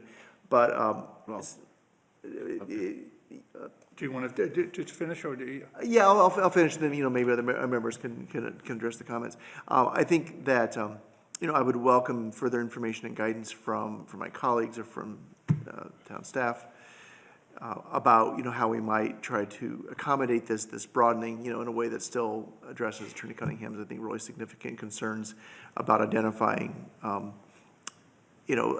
guess that for me the tension would be wanting to guard against the legal liability that he outlined for certain votes in certain commissions, while not being too one size fits all in a way that would allow some youth participation if it could be on a board or a commission or a body where that wasn't an issue. So I'm not quite sure how to do that, and maybe we do some more work on it. But that's kind of just how I'm looking at this right now, and I welcome further comments from anyone. Thank you, Mr. Helmuth. Mr. Diggins? Sure. I was just going to add to it. I know that the Rainbow Commission has had a high school student on it. So I don't know if that was appropriate or not. If it was a matter of supposed to have a representative from the schools, but not necessarily a person that was under 18. So if there was a violation, well, we won't do that again. But if it was appropriate, then clearly, as you said earlier, we do have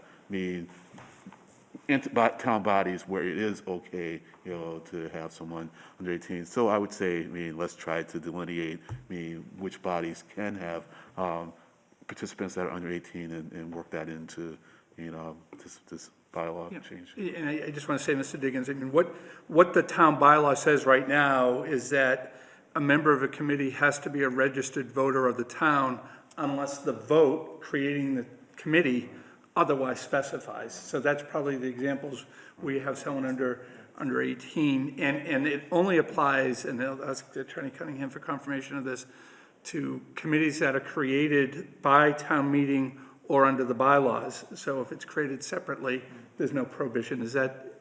That's correct, Mr. Chair, and I think Mr. Diggins' question raises a good point. Like, that's an example of a commission that probably, I wouldn't say that's inappropriate to have a person under 18 serve in that commission. That's an example of a commission where you could have junior membership, and I appreciate the goal of Mr. Solomon and the people he's worked with to try to increase involvement of younger persons, and there are ways to try and do that in certain commissions, boards, and committees. As I mentioned in the memo, there are some communities that have looked at adding advisory members of commissions who are non-voting. Engagement is important. I think maybe this is a first step for Mr. Solomon, but I think some of the boards, commissions, and committees, you can't have it. Rainbow Commission, I think that was appropriate action by the town at the time. Mr. Hurd?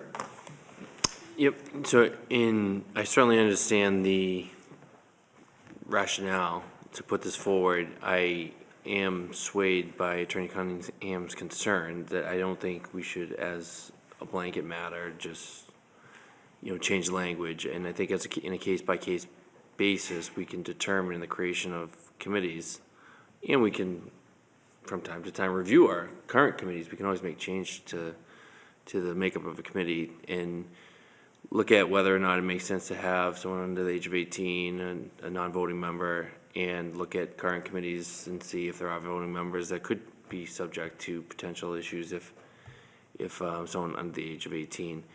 I mean, my only concern here is to create sort of an administrative burden on, I think the purpose of the language is to make sure that the member serving on the committee is from the town of Arlington, and a registered voter is a pretty simple and easy way to make that determination.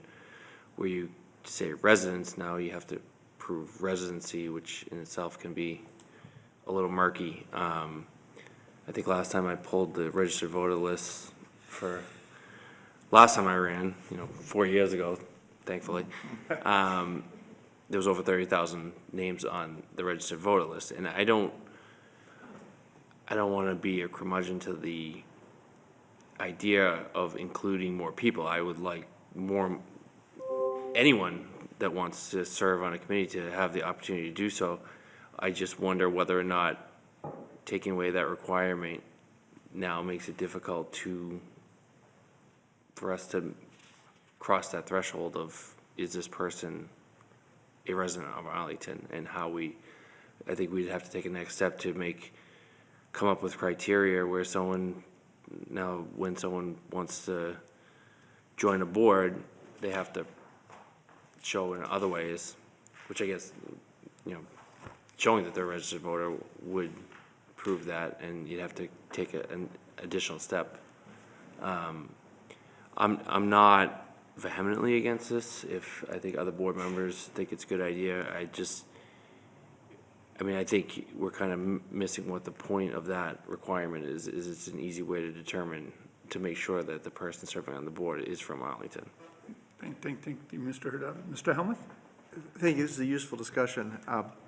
And it occurs to me that, there's a couple of dimensions here. The one we've talked the most about, or at least I talked the most about, was about youth participation or people under 18. But I think that there's another use case here where, I serve on a town committee right now that I think by its definition allowed for this. But there's a very important member who is a legal immigrant, has a green card, can't vote, but plays an important part in that commission or that committee.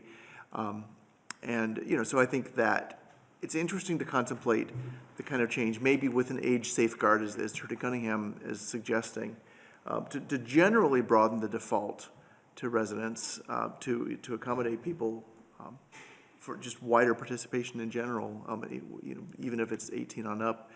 I think, I kind of agree that we probably want to be careful with under 18 and maybe encourage a case-by-case basis, as the chair suggested, that could be done with the enabling legislation, the bylaw that sets up the committee, as it has been done in the cases that I think Mr. Diggins and I elaborated on, or as Mr. Hurd suggests, we could go back and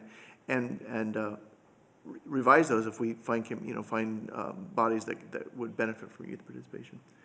So just kind of broadening the dimension of the discussion a bit. Thank you, Mr. Helmuth. All right, before we come back for any motions, I just want to see if there's any members of the public who wish to be heard on this warrant article. Seeing no hands raised. Okay, so that closes the public hearing portion, and back to the board for any, Mr. Diggins? Well, thank you, Mr. Chair. I understand Mr. Hurd's concern about the difficulty of proving residency, but I don't think it's that hard for us to do, and so I would like to see it reduced, or the threshold lower, to being a resident. And I'll also say that there is one group, the Young Arlington Collaborative, that is even open to staff, so we don't even require the residency. We just require that they participate in the Arlington community. That's just a extra point, not really relevant, to your argument, I think for me, I'm very supportive of this. I just feel that we need to tease out the age element, and how we handle that, and so I would then kind of defer to our town council and deputy town council to help us work that out and get the language, for the main motion, but I'm very supportive of the motion, of the general thrust, of the article. Okay, Mr. Hurd? I am swayed by the arguments of my colleagues. So I guess for Attorney Cunningham, can I move positive action of the warrant article with the amendment of language restricting just the general residents of the age of majority, with you in your office to work out the language for final votes and comments to be presented to us? So we don't have to have a whole new hearing on it, right? We could just... Attorney Cunningham? Absolutely, Mr. Chair. Mr. It's correct that if the board were to vote tonight to support this, subject to language that adds some sort of age guardrail that would come back before the board on votes and comments, it would not need to be another warrant article hearing. Okay, all right. Well, I probably should clarify, because I said, can I move that? So I'm moving as I said. Okay, thank you, Mr. Hurd.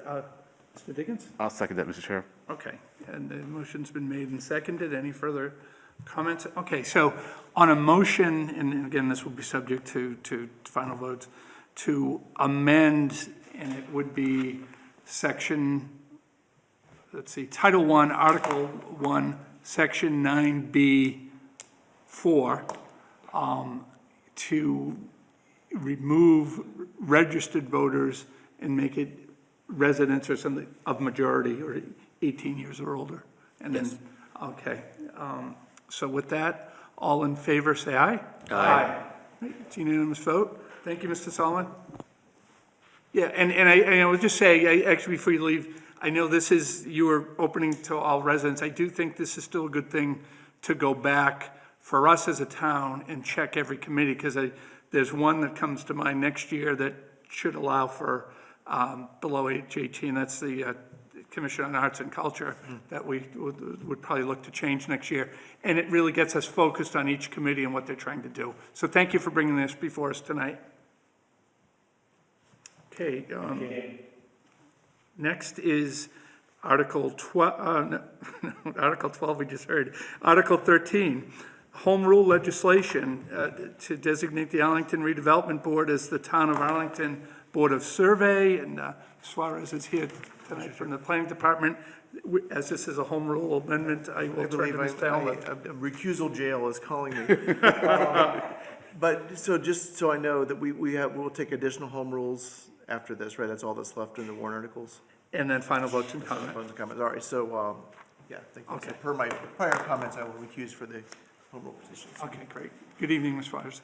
Good evening. Thank you for having me here. Sarah Suarez, Assistant Director of Planning and Community Development. The first article, the home rule petition before you, is intended to clarify the role of the Board of Survey in the town. Prior to 2009, the Select Board served as the Board of Survey. However, in 2008 and 2009, there was several acts that were passed, petitions that were passed to change the Board of Survey to the Arlington Redevelopment Board. In 2009, the home rule petition was filed and establishing the Arlington Redevelopment Board as the Board of Survey. The Select Board amended their handbook to allude to such change. And unfortunately, somewhere we did not end up updating the Town Manager Act. So this home rule petition is essentially a administrative update just to make sure that it is clear in all aspects that the Arlington Redevelopment Board will be serving as Board of Survey. Unless you guys want it back. You don't want anything back. Thank you for the presentation. Before I turn to board members, I mean, it's really interesting because it took a look back at the history here, and this, one of the things that this was designed to address is smaller subdivisions of less than 6 lots that the old Board of Survey, which would have been this Board of Selectmen, which was created in 1897, just really weren't equipped to address that. I do find it interesting, the special act that was passed at the preamble says notwithstanding Chapter 453 of the Acts of 1952, which is our Town Manager Act. So it looks like it's just, the reference needs to be changed because it seems like that special legislation would actually trump the Town Manager Act, but the reference could be clearer. And I don't know, the only thing that concerns me is, was there something at that time that gave the town, and none of us were there when the vote took place, pause to not amend the Town Manager Act for it? And I can't think of a good reason, but I'd be curious to see if there's any history there, because it was an interesting way to do it, that I was surprised that there wasn't an amendment. I don't know if Attorney Cunningham, if you have any further to say on that. Thank you, Mr. Chair. No, I looked for some history. I could not locate any. I certainly looked at 2009. I saw that language notwithstanding. But I think it's created confusion. Whatever the whatever reasons were in 2009, it's created confusion in the present day that I know has presented some difficulties for the Department of Planning and Community Development in their work with the ARB. So I think whatever the reason might have been, the Town Manager Act was never amended, and that's not helpful present day. No, and especially where people go there first. So it was just, we'll call it a strange legislative history on that old act. So with that, I'll turn to board members for any questions or comments before we go to the public. I just have one question for town council. Would it be within the scope of the article if we amended this to give them overnight parking as well? Close call, Mr. Hurd. Mr. Diggins? Thank you, Mr. Chair. I'm a little bit confused, though, by what you said. So I'm getting the impression from you that we need to do something more. No. Okay, all right. So No. The only thing, I don't know, I'd like to ask the drafters back, and this was like a late added report of the Board of Selectmen back in 2009. It wasn't in the initial report, and it came in late.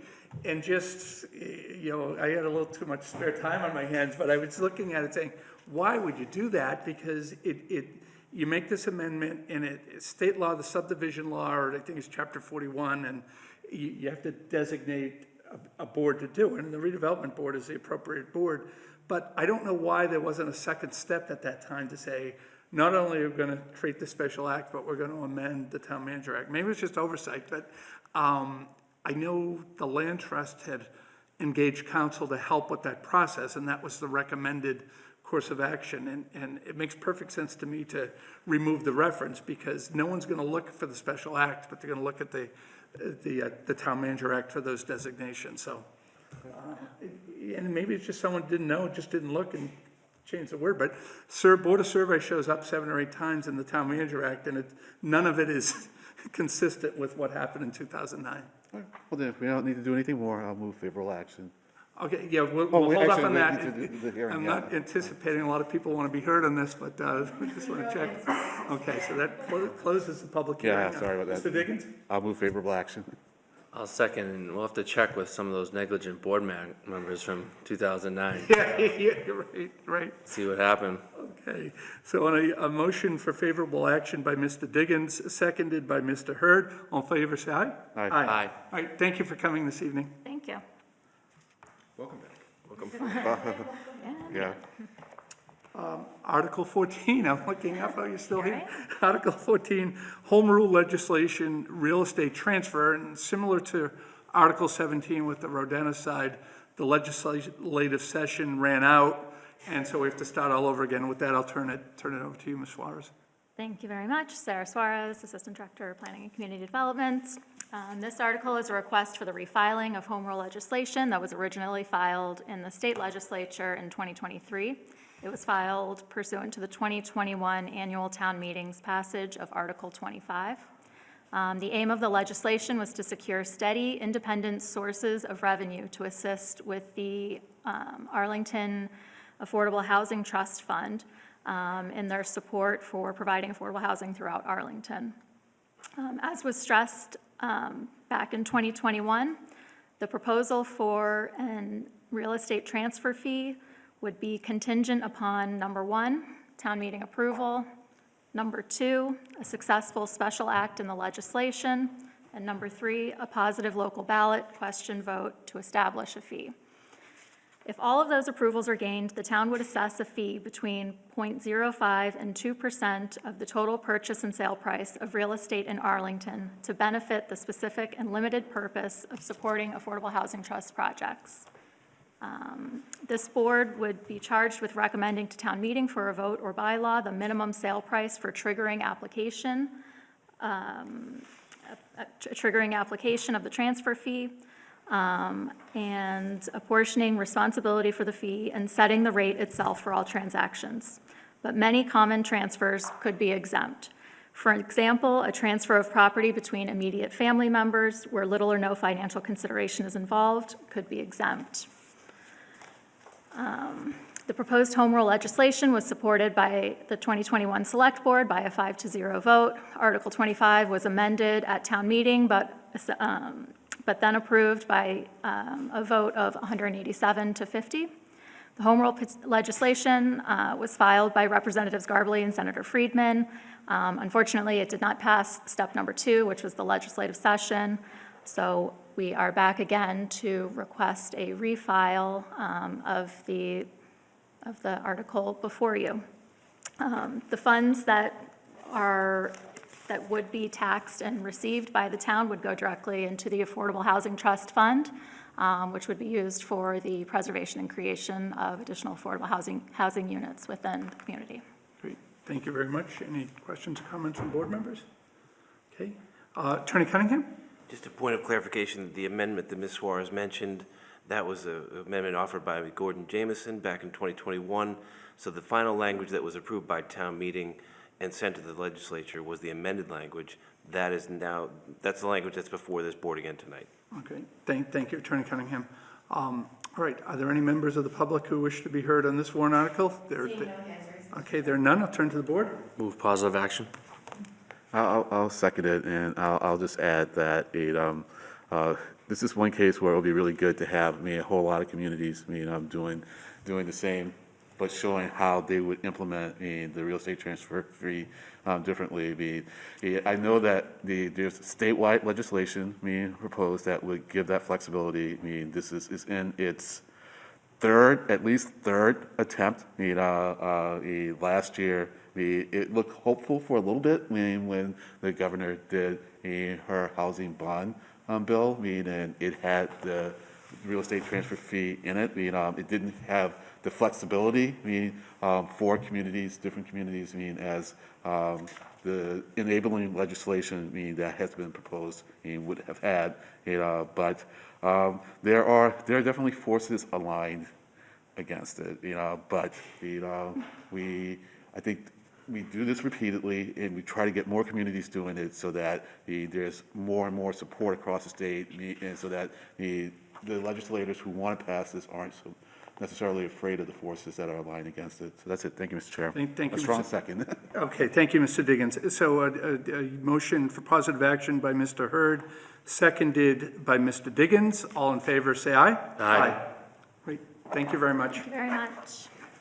Okay, Article 15 is on our agenda. The Board of Assessors have not taken a vote yet for recommended action. They asked that this be tabled before the board until March 24th. So I will ask for a motion to table on this one. Motion table. Okay, Second. okay. Motion to table by Mr. Diggins, seconded by Mr. Hurd. All in favor, say aye. Aye. Okay, so that's tabled until the 24th. Rolling. And hopefully by that point, we will have at least what their vote was for a recommendation at that time. We covered Article 17. Already, Article 18, home rule legislation, ranked choice voting, similar to the real estate transfer and the rodenticide. This is another home rule petition that, again, the legislative session ended, so the town needs to start all over again. And with that, I will invite Mr. Dennis to make his presentation. Thank you. Thank you, Mr. Chair and Select Board. You may remember I brought this home rule petition from the Election Modernization Committee to this board 4 years ago in 2021. It was one of the primary reforms identified to improve the fairness and vibrancy of local elections, and town meeting agreed, passing it with a whopping 84% of the vote. In addition, the act doesn't take effect unless the public votes in favor of it by local ballot question. So passing this is less about whether town meeting wants it, but whether we think there is sufficient interest to allow the public Arlington voters to vote on it. The Election Modernization Committee expired in 2022, but I was the chair of it for the last half of its existence, so I've brought this forward as a citizen petition instead. To be honest, I was initially hesitant about bringing it forward for a second try. I didn't have a lot of faith that the legislature would change its mind about local control of elections. However, I was convinced to try again for 3 primary reasons. One, the city of Boston is very likely to pass a home rule petition for ranked choice voting this year, and Boston will be harder for the legislature to ignore. It may be the one that breaks open the dam. 2, the legislature may adopt more transparent rules for joint committees, and that increased scrutiny may make it less likely for members to send it to study. And 3, every other city in town who submitted a home rule petition 4 years ago has either already refiled theirs or put it on their warrant to refile it as well. So we will be part of a collective of municipalities that will be refiling, which I think sends an important message to the legislature about the desire for home rule.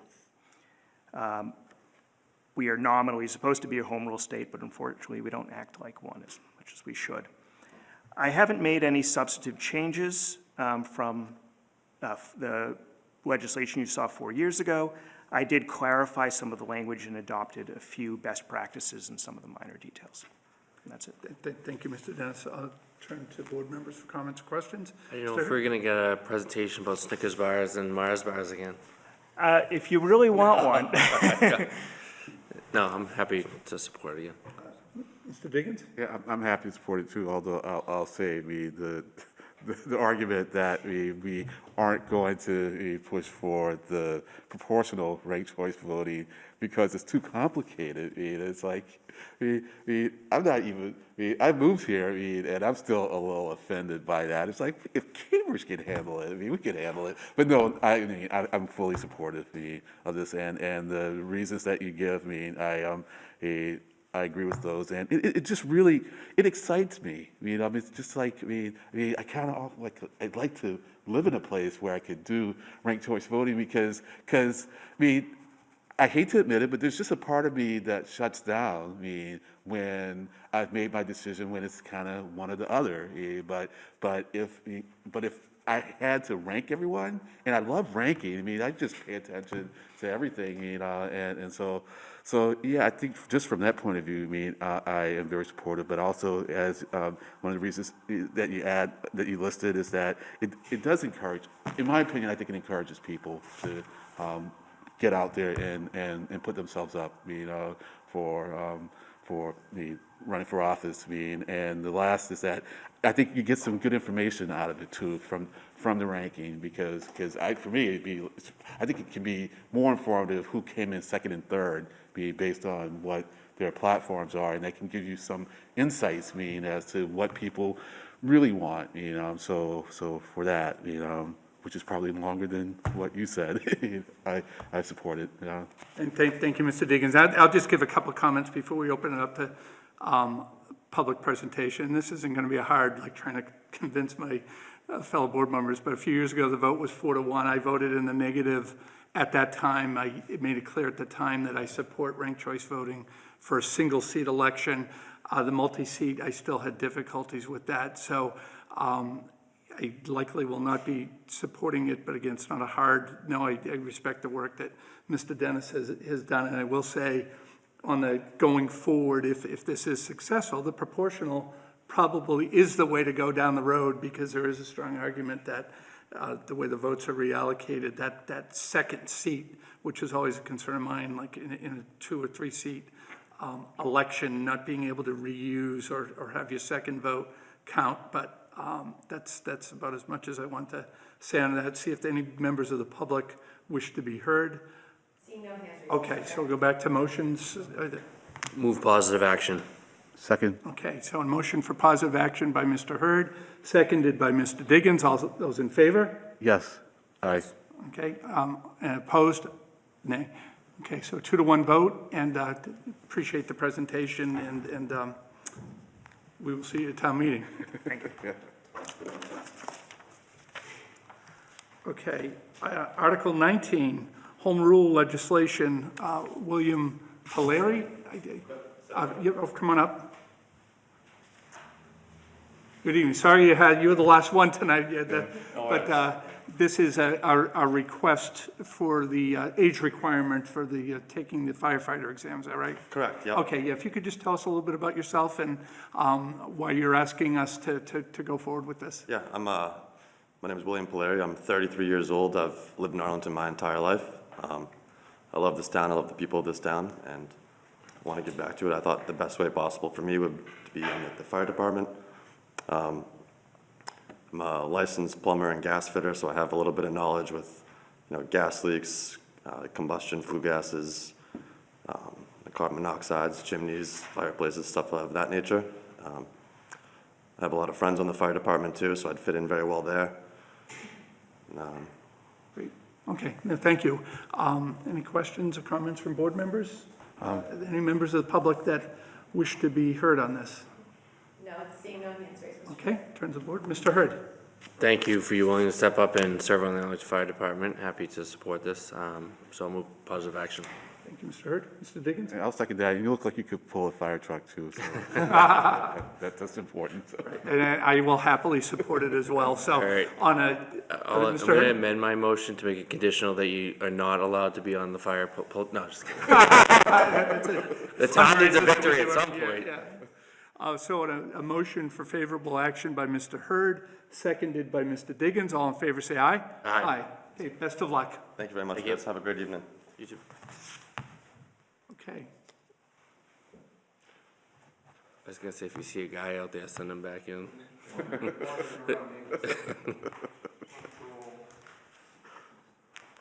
Okay, next is final votes and comments. These are the articles that we voted previously, and I just want to turn to Attorney Cunningham. I know members have seen this, but this, if we vote this, is there still, we don't have all of our members here tonight. We make a final vote on the whole report at some point too, if there's a concern. That's correct, Mr. Chair. So if there were subsequent changes that Ms. Mahan wanted to integrate, that would be fine. Okay, all right. So On this, what I'll do is just go through each one of the articles. If there's any questions, just for tonight, on any of the language, we can put a hold on it. Otherwise, we can vote it, subject to the further vote when we have all 5 members. So, Article 6, Mr. Helmuth. Thank you, Mr. Chair. I think the vote language itself looks fine to me. I'd like to suggest to my colleagues that we might ask town council to elaborate on the rationale just a little bit. I think, the comment, and this is pertaining to the comment part of the votes and comments, that, it says the moderator said what the rationale was. I think it would be a good courtesy to town meeting members reading our report if that could be summarized in a sentence or two, probably just using language from the moderator's memo. And I'll make a similar comment, I think, on Article 8 when we get there as Okay, well. all right. So what I'll do is if there's a request, we won't take a vote. If there isn't anything, we will take a vote per the article. So anything further on Article 6? Article 7? Okay. I'll go through them and then we can come back and vote. Article 8? Mr. Chair? Mr. Helmuth? Yeah, I'd make a similar request. I think just because it's it's a very technical thing, but if we could just summarize the rationale for the sake of town meeting members reading our report, that would be, in the comment, I think that would be helpful. Okay. All right, I'm just scrolling through. Now, that is a long one, too. So Yeah, it is. It takes a while to get to the bottom, and if I missed it, I apologize. I'm going to run out of power before I get to the next one. Yeah, no. Okay, so next is, oh boy, yeah. Next would be Article 10. Okay, So, yeah, because Article 9 was a motion to table, so I'm not going to ask for any comments on that. Article 10? it's Article 10, so I just want to ask my colleagues, because I think, we had a discussion about the use of the word guidance, and when I went back down and looked at the article, because I kind of fleshed out a main motion. I used the word guidance, but in the article itself, the point of the guidance was more support. Let me rephrase that, because it was more about support than guidance, and this is more just kind of an intellectual question, because the screening committee is going to support the poet laureate, whether it's formalized or not, because the person just needs support, But I'm just wondering, had the word support been in the main motion, would that have worked for folks, or is there something else that I'm missing? And I ask that because I really don't want to violate the intent of the original bylaw that created the poet laureate. And you certainly hinted at something, Mr. Chair. Based on your understanding about how the position was created, I haven't contacted you afterwards because I was very curious about that. So that's why I asked the question. Yeah, I think I probably spoke the most on that, so I'll answer. I think where town meeting had created the screening committee, support wasn't really what was troubling me. It was just a screening committee was created, they had a specific job, and I just felt like once the poet laureate is selected, that's the end of the duties for the screening committee. And if the poet laureate wants to turn to members of the screening committee, he or she is welcome to do so. But I didn't think that was necessary in a bylaw. And I also was concerned about the issues Attorney Cunningham raised, just about open meeting law issues and things were said in the alternative too. We can meet if necessary with one member or the whole member, and I think that was part of the concern in open meeting too. So for all those reasons, I was more comfortable with the recommended language from Attorney Cunningham. All right, that's all. Thanks for indulging my curiosity on that one. Thanks. All right. So I will continue. Article 22, endorsement of the CDBG application. Seeing no hands. Article 23, revolving funds. And Article 24, the revolving fund for 17 Irving Street. Okay, so with that, Attorney Cunningham, can we take one vote for multiple articles, or would you prefer it to be article by article? Thank you, Mr. Chair. It could be one vote as long as you enumerate the ones that we're voting. I know there are several in there that are not subject to vote tonight. Yeah, so specific- just the ones we were voting tonight, okay, great. So this would be favorable action on the final vote language for, let me see if I have this right, Article 7, Article 10, Article 22, Article 23, and Article 24. Okay, Mr. Helmuth? I move approval of favorable action for Articles 7, 10, 22, 23, and 24 as presented. Second. Okay, thank you, Mr. Hurd. Okay, so on a motion for favorable action by Mr. Helmuth, seconded by Mr. Hurd, all in favor, say aye. Aye. Okay, that includes that. We are on Aye. to new business. I think I forgot to vote. Ms. Meyer? No new business, thank you. Attorney Cunningham? Thank you, Mr. Chair. I just want to mention very briefly, I know that the provision for remote participation expires at the end of this month. There are 4 bills that are currently pending the state legislature. I've got a meeting scheduled tomorrow with the Massachusetts Municipal Lawyers Association Legislative Committee. We'll be talking about those particular bills, and I will keep the board updated regarding the extension. Some seek to extend them permanently. There's one bill that seeks to extend it for 1 year again, but I know it's an important issue, not only of this board, but for all boards, commissions, committees in town. I will keep the board advised. Great. Thank you, Attorney Cunningham. Yeah, it's an important issue. Mr. Feeney?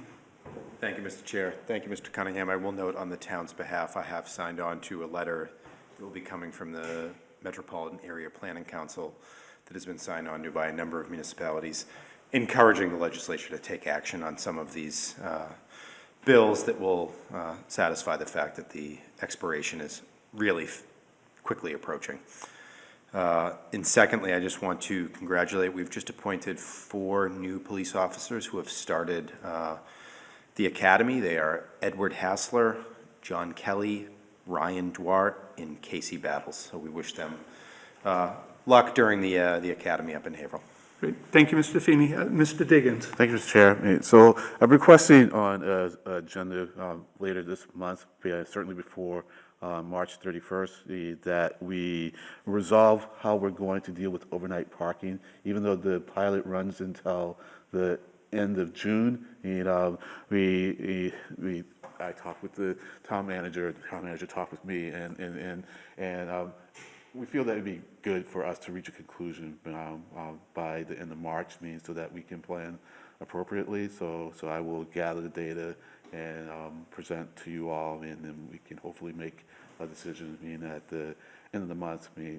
So that's the first. And the second is that I'd also like to have on the agenda an appreciation for Jeff Maxtudas, who has resigned from TAC. He sent a letter, so we'll get that on the agenda, and we'll have a little something from TAC, either the chair or myself, to acknowledge his long service to the committee. So those are my 2 requests for it. Thank you, Mr. I'll send Diggins. the Yeah, no, follow-up. Mr. Mactutis did give valuable service on TAC over the years. Mr. Helmuth? No new business. Mr. Hurd? I'll just request that we lock ourselves in this chamber on that one agenda item and make sure we hammer out overnight parking policy in one sitting. Stay overnight, maybe? Yeah. As long as I have a permit to park out in the lot. Okay, thank you, Mr. Hurd. And I just have a brief piece of new business. I've been providing updates to the board on Mugar. Last week, the Conservation Commission, only 4 members could vote on the notice of intent for the Mugar property, and it was a tie, 2-2. So as a result, the notice of intent, no orders of conditions were issued, and it actually, the 2-2 vote results in a denial of the order of conditions.